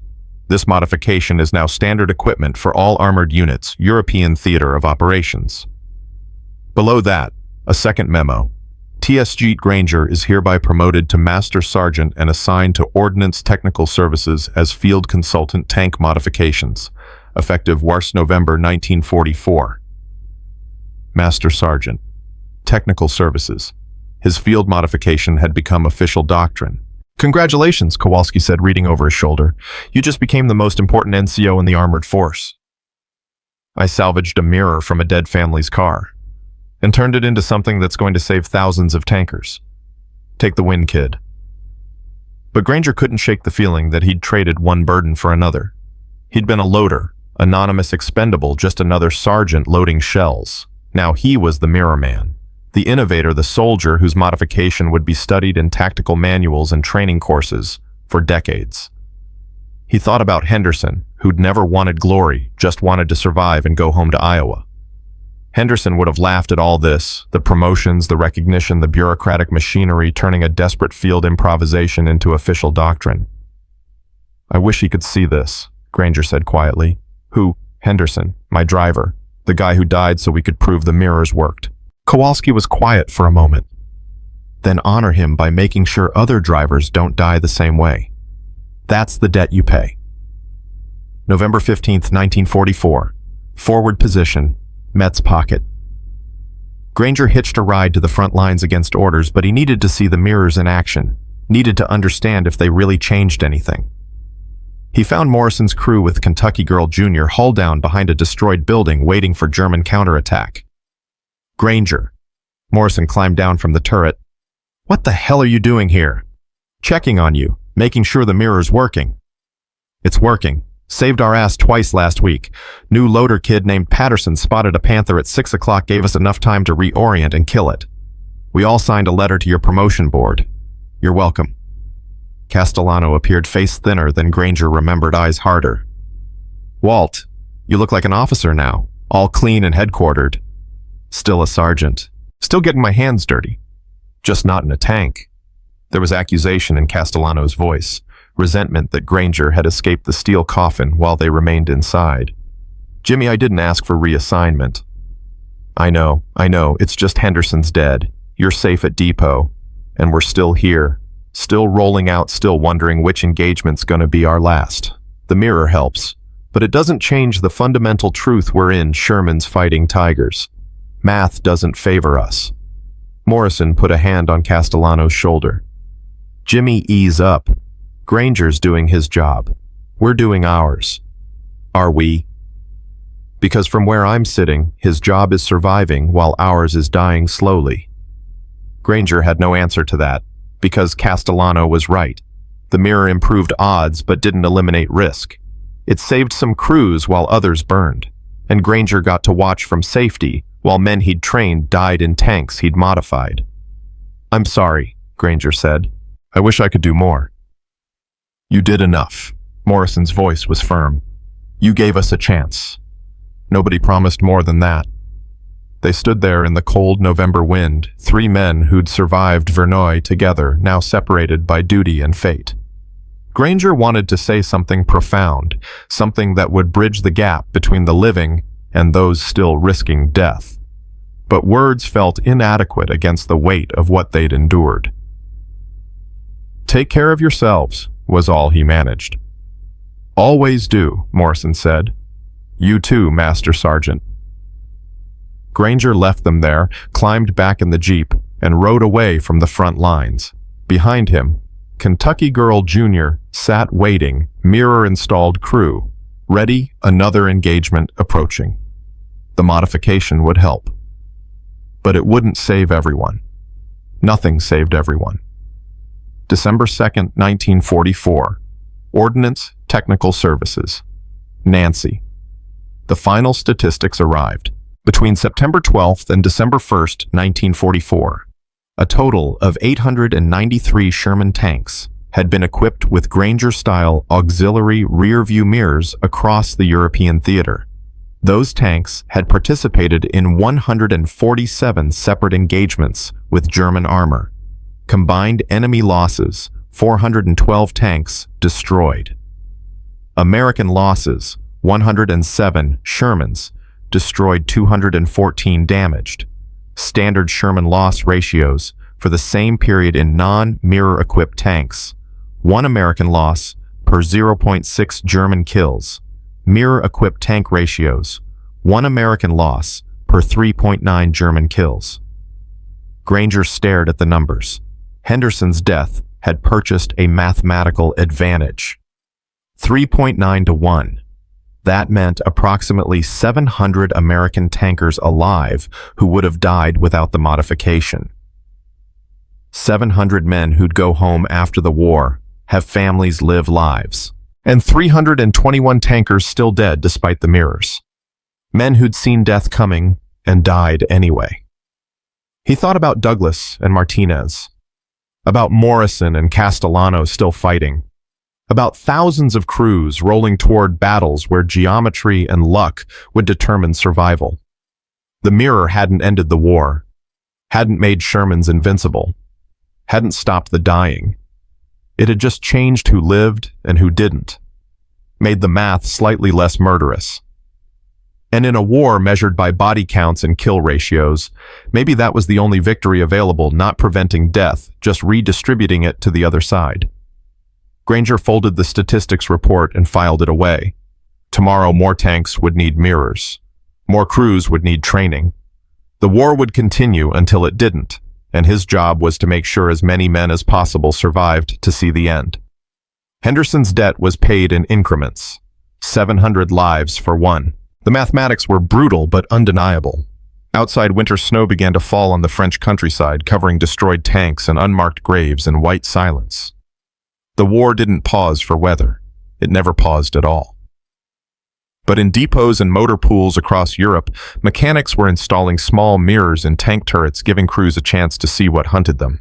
And that chance, however slim, however inadequate, was the only honor the dead could claim and the living could offer. 3.9 to 1. The mathematics of survival written in steel and blood and salvaged French glass. Not victory, not redemption, just the stubborn refusal to die blind. And sometimes that was enough. December 16th, 1944. Battle of the Bulge, Ardennes Forest. The radio crackled with panic. German armor, entire panzer divisions had smashed through American lines in the pre-dawn darkness, the largest German offensive since 1940. Hundreds of tanks, thousands of soldiers.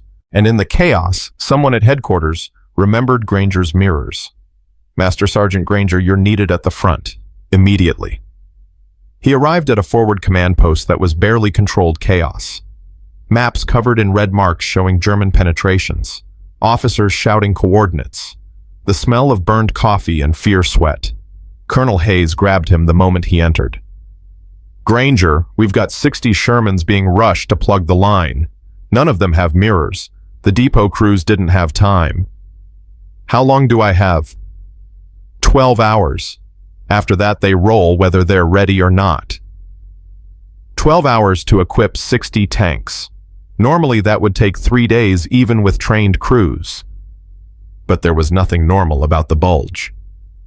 I need every mechanic you can spare, every salvaged mirror in depot, and coffee. Lots of coffee. Done. Much. By 1400 hours, Granger had assembled a crew of 23 mechanics and scrounged 47 usable mirrors from depot stocks and destroyed vehicles. They worked in shifts, moving from tank to tank, installing mirrors by flashlight as darkness fell. His hands bled from working with wire and metal in freezing temperatures.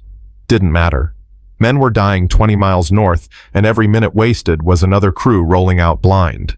A young private, couldn't have been more than 18, approached while Granger was installing mirror number 32. Sergeant, I'm Patterson, loader for Kentucky Girl Jr. Granger looked up, recognized the name. Morrison's crew. You're the one who spotted that panther last month.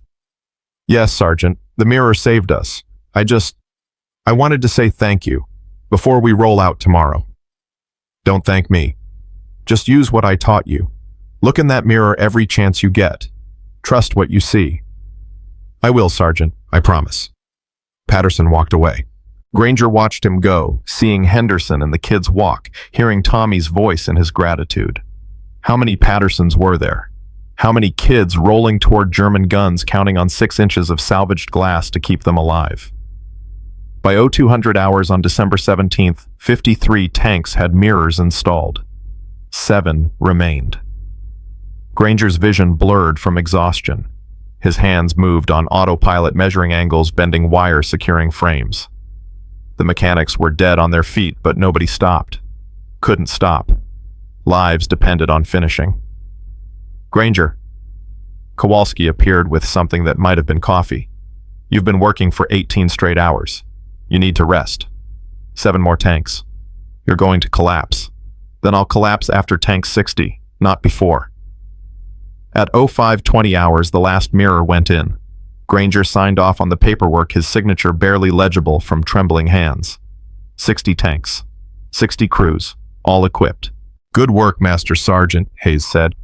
Now get some sleep. That's an order. Granger stumbled to a cot and passed out, still wearing his boots. Dreamed about mirrors shattering about Henderson, burning about Patterson's young face, disappearing in smoke. He woke 4 hours later to the sound of tanks rolling out.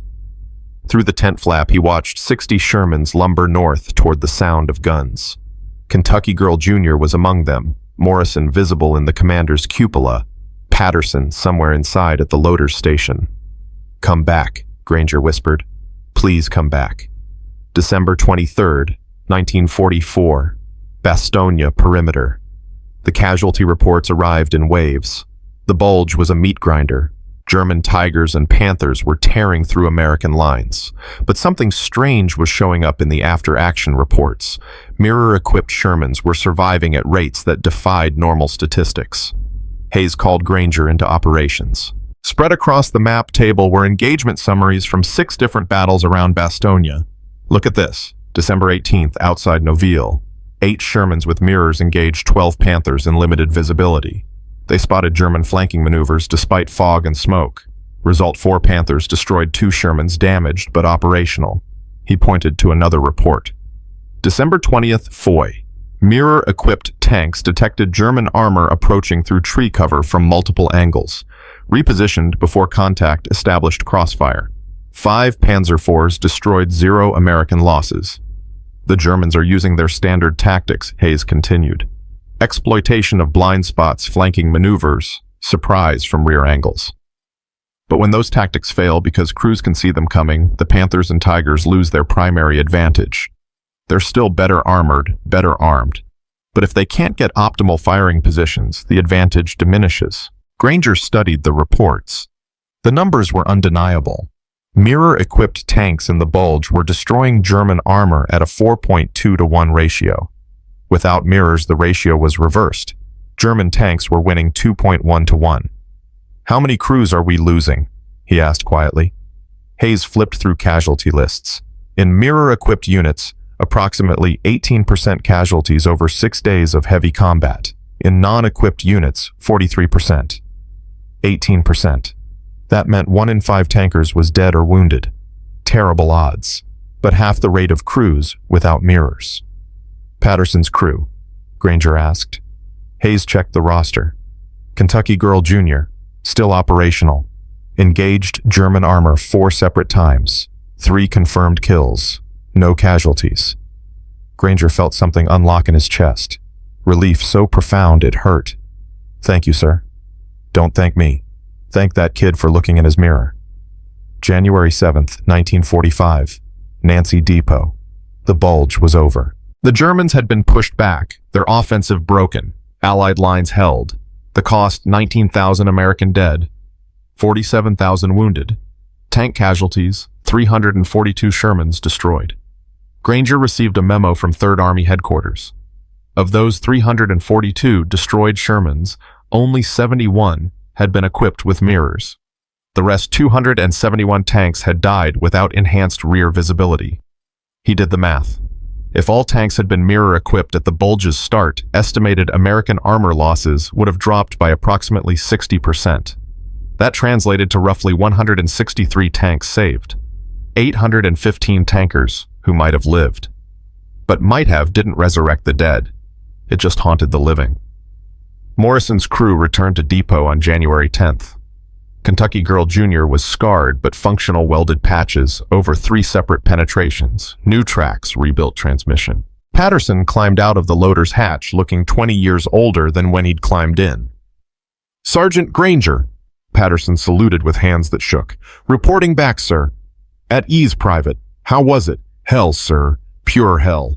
But the mirror," his voice cracked.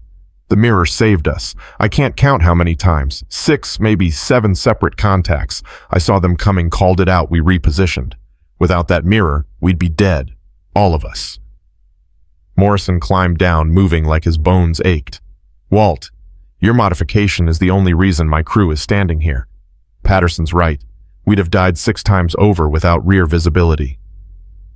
Castellano appeared last. He looked at Granger for a long moment, and something in his eyes had changed. The resentment from November was gone, replaced by exhausted gratitude. "I owe you an apology," Castellano said. "Back in November, I said you were safe while we were dying. I was wrong. You were saving us. Every mirror you installed, every crew you trained, you were fighting the war your way. And your way kept us alive. I just gave you a tool, Jimmy. You're the ones who used it."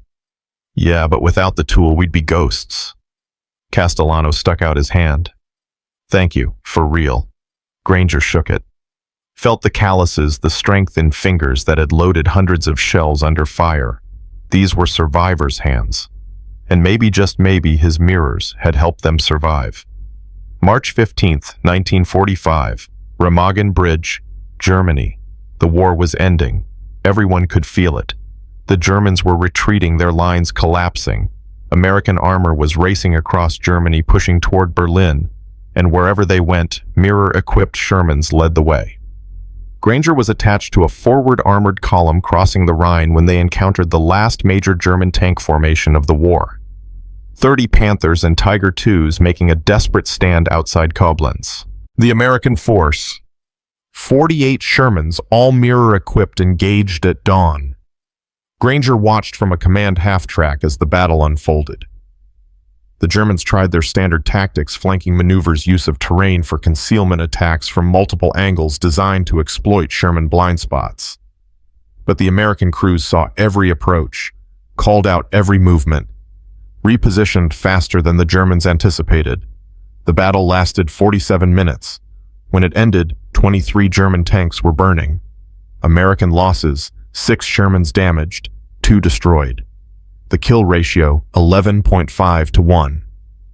"Unbelievable," the operations officer whispered. "We just beat Panthers and Tigers. Decisively." But Granger was watching smoke rise from 2 destroyed Shermans, 10 tankers dead. 10 men who'd had mirrors, had training, had every advantage he could provide, and they'd died anyway. The math was better, but better still meant death. April 19th, 1945, outside Berlin, word came that President Roosevelt had died. The news hit like a physical blow. The man who'd led them through the Depression and the war, gone. Granger sat in the depot office, listening to radio reports, feeling the weight of history shift. But the war continued. Hitler was in his bunker. The Russians were in Berlin. The end was days away. On April 30th, Hitler killed himself. On May 7th, Germany surrendered. On May 8th, 1945, victory in Europe was declared. The war was over. Granger stood in the depot yard at 2300 hours on VE Day, listening to distant celebrations. Tanks that had been instruments of death were now monuments to survival. He walked among them, touching hulls, running his fingers over mirror installations. Each one represented crews who'd lived or died, based on whether they could see death approaching. Master Sergeant Granger. A young officer, Second Lieutenant Williams from Army Historical Division, approached with a clipboard and camera. "Sir, I'm documenting technical innovations from the war. Your mirror modification is on the list. Can I ask you some questions? Sure. Williams pulled out a notebook. According to records, you personally supervised the installation of mirrors in over 800 Sherman tanks. Your modification spread to an estimated 2,000 additional tanks through field adoption. Combined mirror-equipped tanks showed a 4.1 to 1 kill ratio against German armor, compared to 0.6 to 1 for non-equipped tanks. That's a 700% improvement in combat effectiveness. Did you anticipate that impact when you installed the first mirror? Granger thought about August 28, 1944, about finding a rearview mirror in a destroyed Citroën, about thinking it might save his crew. No, sir. I just wanted to see what was behind us. Didn't think beyond that. But you changed tank warfare doctrine. Your modification will be standard equipment on all future American tanks. You've probably saved thousands of lives. And thousands still died, sir. The mirrors helped. They didn't make us invincible. Williams made notes. For the historical record, why did you do it? What motivated you to develop this modification? My friend Henderson, my driver, he died because we couldn't see the panther that killed him. I got tired of watching friends burn, so I found a way to see what was coming. That's all. That's all. Williams looked up. Sergeant, you revolutionized armored warfare with a 6-inch piece of salvaged glass. That's not all. That's extraordinary. But Granger didn't feel extraordinary. He felt tired. Bone-deep tired from 18 months of installing mirrors, training crews, calculating survival rates. The war was over, but the weight remained. Can I ask you something, sir? Of course. Do you think it mattered, all of it? The mirrors, the training, the modifications, or were we just postponing the inevitable? Williams was quiet for a moment. I can't answer that philosophically, but I can tell you statistically mirror-equipped crews had a 78% survival rate through the European campaign. Non-equipped crews, 41%. You didn't postpone the inevitable. You changed the odds. And in war, odds are everything. 78%. That meant more than 1,500 tankers had survived who statistically should have died. 1,500 men going home, having families, living lives. But it also meant 22% more than 400 men died, despite the mirrors. 400 Hendersons and Pattersons and Morrisons, whose names would appear on casualty lists and memorial walls. Thank you, sir, Granger said, for the numbers. It helps to know. Williams saluted and left. Granger remained in the depot yard, surrounded by silent tanks watching stars appear in the European sky. The war was over. But the wait would never end. June 12, 1945. Fort Knox, Kentucky. Granger stood in the Patton Museum of Cavalry and Armor, looking at an M4 Sherman that had been preserved as a combat veteran. The placard read, "This Sherman tank, equipped with the Granger Auxiliary Rearview Mirror System, participated in 17 engagements and destroyed 9 German tanks. Crew survival rate 100%. Inside the turret mounted at the loader station was a 6-inch rearview mirror from a 1938 Citroën, preserved forever as a piece of military history. They're naming it after you officially," a voice said behind him. Colonel Hayes, promoted after the war, walked up beside him. The Army Ordnance Board is designating it the Granger Mirror M1945. It'll be standard equipment on all American tanks going forward. The Korean tank crews will have them. The next generation will have them. Your field improvisation is now permanent doctrine.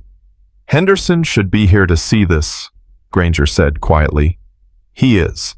Every time a tank crew survives because they saw danger coming, Henderson's there. That's his monument, not marble or bronze. Living men. Granger touched the Sherman's hull, felt the cold metal, remembered the heat inside Kentucky Girl during battle, the smell of cordite and fear sweat, the sound of Henderson's last scream. I kept a promise, he said. I made sure other drivers wouldn't die the way he did, but it doesn't feel like enough. It never does. Victory always costs more than we want to pay, but you paid it forward. That matters. Hayes handed him a small wooden box. Inside was a metal bronze star with Valor device and a citation. For extraordinary technical innovation under combat conditions, resulting in the preservation of American lives and enhancement of combat effectiveness. I don't want a medal, sir. I want Henderson back. Then take the medal for him. Let it represent what his death purchased. Because without his sacrifice, you wouldn't have had the motivation to perfect the mirror. His death had meaning. Don't diminish that. Granger pinned the medal to his uniform, felt its weight. Not heavy enough to balance 400 dead tankers. Never would be. But it was acknowledgement. Recognition that improvisation mattered. That field solutions could change warfare. That a sergeant with a salvaged mirror could save more lives than a battalion of replacements. August 15, 1945. Japan surrendered. World War II ended. Granger was discharged on September 3, 1945. He returned to civilian life carrying wounds that weren't visible nightmares about fire survivors' guilt that wouldn't fade the constant calculation of who lived because of his mirrors and who died despite them. He opened an auto repair shop in Louisville, hung a rearview mirror on the wall from a Citroen salvaged from depot stocks before he left Europe. Under it, a small placard, in memory of driver Roy Henderson, Kentucky girl, KIA, September 12, 1944. He taught me to look behind. Tank crews visited sometimes, veterans who'd used Granger mirrors in combat. They'd shake his hand, tell stories of engagements where the mirror-spotted flanking Panthers saved their crews. They'd thank him. He'd redirect credit to Henderson to all the drivers and loaders and gunners who'd died testing whether geometry could defeat German steel. The years passed. Korea erupted new war, new tanks, but the Granger mirrors remained standard. Vietnam followed. Then Desert Storm. Generations of American tankers used enhanced rear visibility as basic equipment, not knowing the name of the sergeant who'd invented it with salvaged French glass. April 12, 2003, Louisville, Kentucky. Walter Granger was 82 years old. The auto shop had closed 15 years earlier.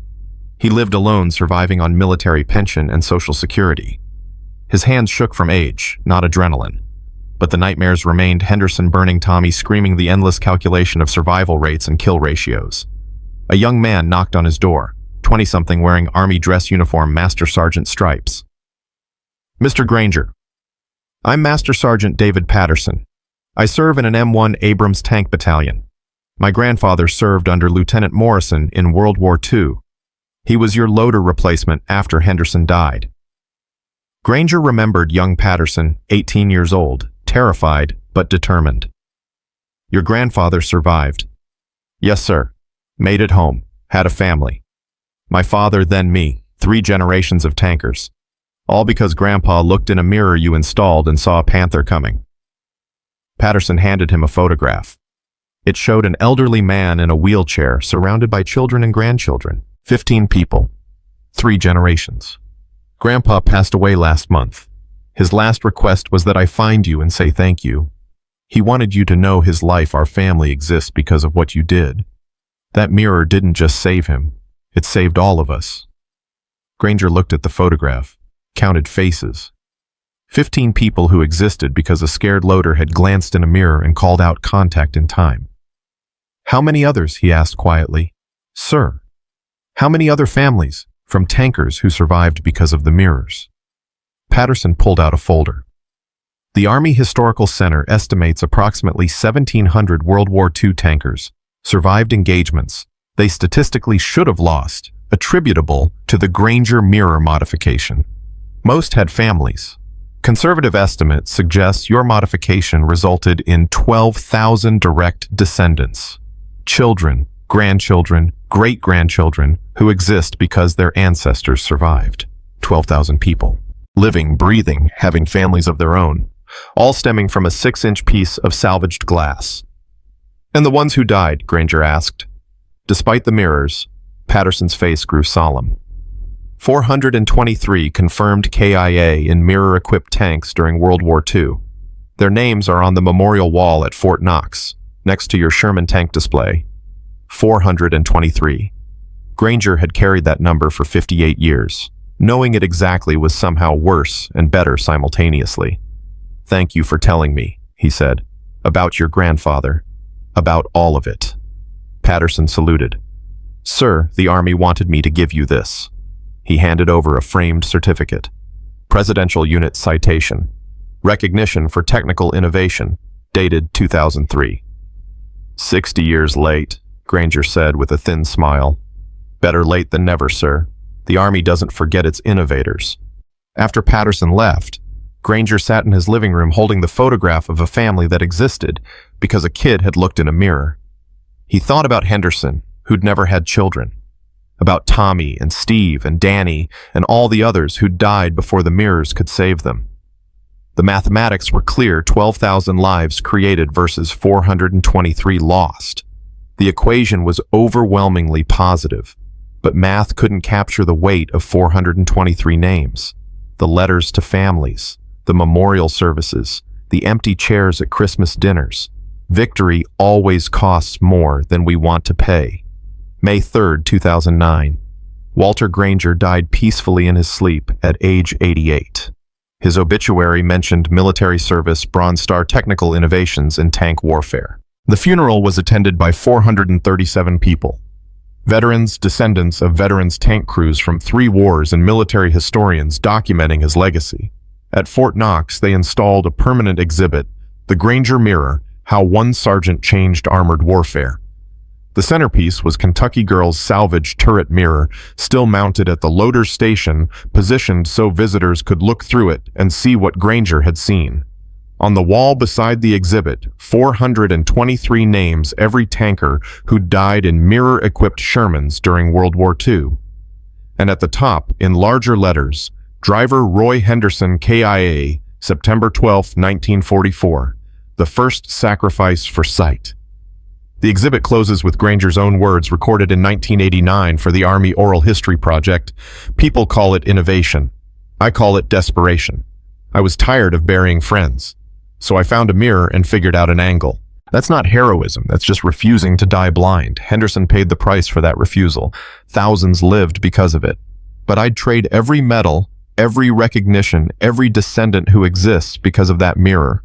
I'd trade it all to have Henderson back for one more day. To tell him it mattered. That his death purchased something. That he wasn't just another casualty statistic, but the catalyst for change. I hope he knew. I hope somewhere in those last seconds he understood his death would save others. That's the debt I've been trying to pay for 65 years, and I still don't think I've paid enough. The mirror hangs in the museum today. French glass chrome frame mounted at a 43-degree angle, small enough to hold in 2 hands, light enough to carry without effort, and heavy enough to change the mathematics of survival for generations of tankers who never knew the name of the sergeant who'd salvaged it from a dead family's car and turned it into salvation. If you believe their names should be remembered, if you believe Henderson and Granger and all 423 dead tankers deserve more than museum displays and statistical footnotes, share this story. Write a name in the comments. Any name. Soldier, civilian, ancestor, friend. Anyone who deserves to be remembered for the price they paid. Because memory is the only monument that matters, and the only way to honor sacrifice is to ensure it's never forgotten. They built their tanks with steel, but they survived with mirrors, and they're remembered with gratitude. That's the legacy. Not perfect, not clean, but honest. And sometimes honesty is the only honor the dead can claim and the living can offer.